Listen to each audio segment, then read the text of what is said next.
I made a Crunchwrap Supreme with kimchi and rice, Korean style. Let's give it a try.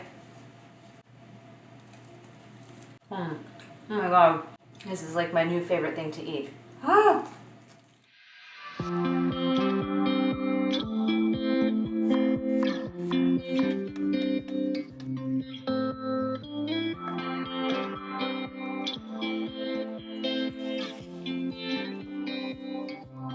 All right, so you guys asked me for advice on how to deal with work anxiety and the productivity and self sabotage issues that attend work anxiety. I often tell people, and I really believe this, that the day I received an offer for full time employment as an associate at my law firm was one of the happiest days of my life.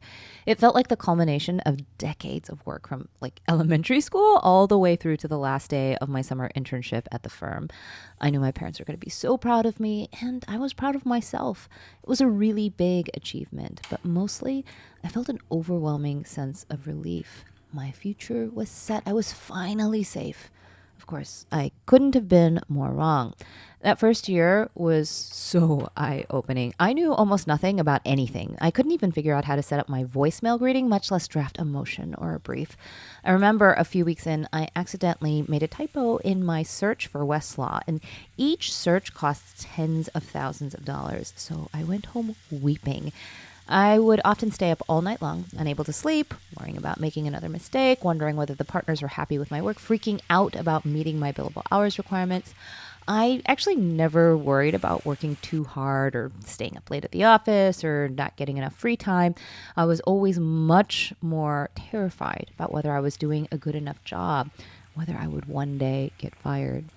The lack of sleep, the stomach cramps, my swollen lymph nodes made it hard for me to work at my best. You see, work anxiety can be crippling.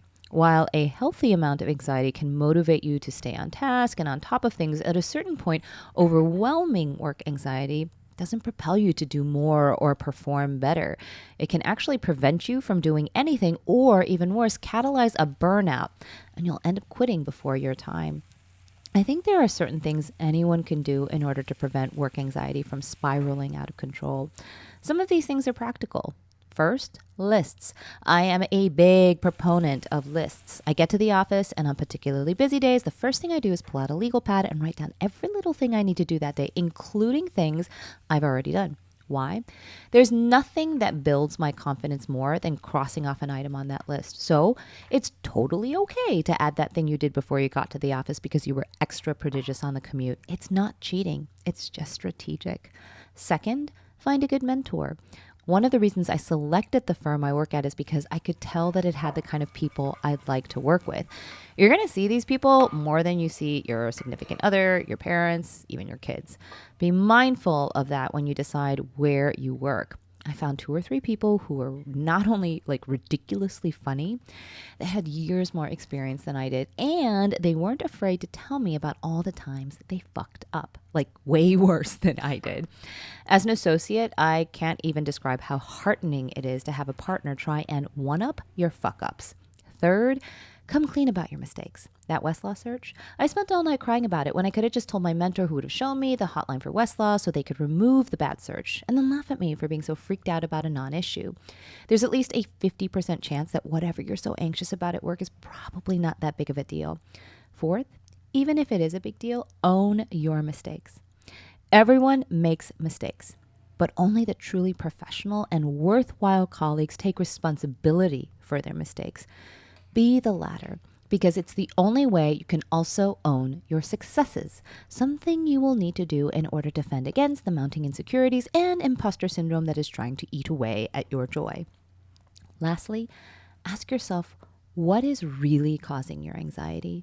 For me, at bottom, I always thought that the whole thing was a charade, that one day the firm would find out that I actually suck and that I'm not that great of a lawyer, and then they would fire me and I would be a complete embarrassment to my family and end up living in my parents' basement. So let's play this out. What if this actually happens? So what? It'll suck, yeah, but it could be worse. My parents love me. If I were to get fired, they might be embarrassed, but not enough to disown me. And because they love me, they would do everything in their power to get me back on my feet.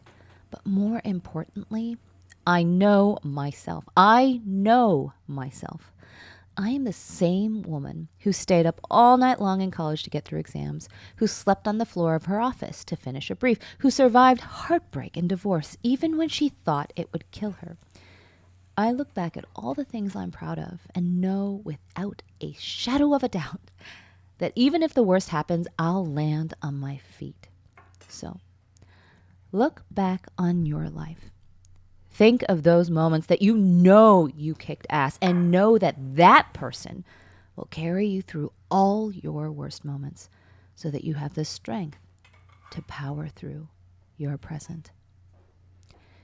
Anyways, guys, I hope you enjoyed that video and I hope you found some benefits, something useful in that advice. If you did, make sure to hit that like button and please don't forget to subscribe so that you don't miss out on future Korean vegan videos. Have a lovely day.